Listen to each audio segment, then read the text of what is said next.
وهجاك صاحب يال dadka reer Falastiin waxa ay wajahayaan xaalad aad u daran kana daran xaalad kasta oo maskaxdaadu ay ku soo dhici karto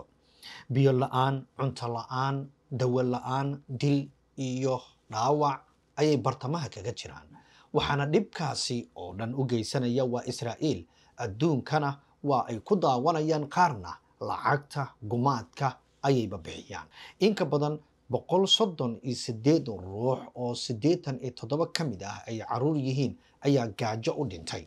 tan iyo markii Israa'iil ay joojisay gargaarkii la gaarsiin jiray walaalaha reer Falastiin Israa'iil ayaa dishay in ka badan 1,000 ruux oo saf ugu jiray qaadashada bur ay bixiso hay-adda GHF oo ka diiwaan gashan Mareykanka waxaana lagu tilmaamay shabaqa dadka reer Falastiin lagu laayo ciidamada Israa'iil ee arxanka daran ayaa gaajaysiinta reer Falastiin ka dhigay mid ka mid ah gumaadka aan loo meeldayin ee Israa'iil ay ku hayso shacabka masaakiinta ah ee reer Gaza qaar ka mid ah wadamada Yurub ayaa aad uga soo horjeestay gaajaysiinta Israa'iil ay ku hayso dadka Gaza inkastoo inta badan Yurub ay raali ka tahay waxa ka socda Gaza maadaama Germany UK France ay bixiyaan lacagta ugu badan ee lagu gumaado reer Gaza Jordan iyo Imaaraadka Carabta ayaa raashin cirka uga soo daadiyay reer Gaza waxayna sidoo kale raashin dhanka dhulka ku gaarsiiyeen Falastiiniinta Gaza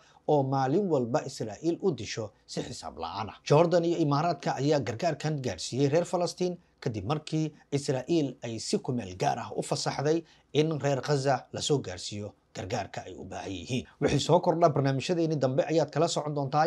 halkan waa Shaaciye One Show YouTube Facebook iyo weliba TikTok ayaad naga daawan kartaa ku soo biir bahda Shaaciye One Show ku taxan subscribe iyo follow waa dhankaaga